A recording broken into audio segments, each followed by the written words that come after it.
Magluto day taron og gulay para sa among pamahaw, may buntag sa tanan. So karon manguha sa tag kamunggay sa gawas.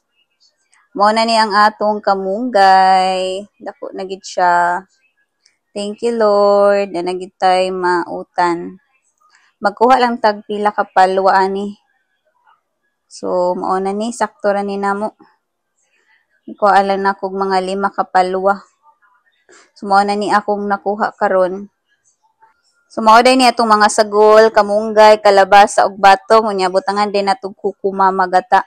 O karon hoslon lang nato ang kamunggay. Pag humana kog hulo sa kamunggay, nag-init na dayon kog tubig niya. Gibutang na dayon ako ang kalabasa o gisunod din ako ang batong.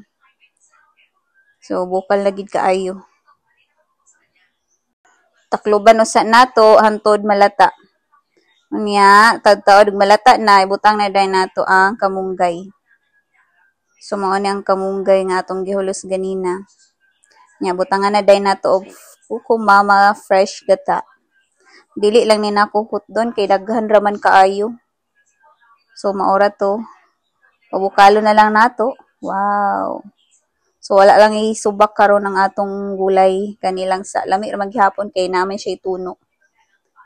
Ug karon ibukal na. So mga ta. Thank you for watching.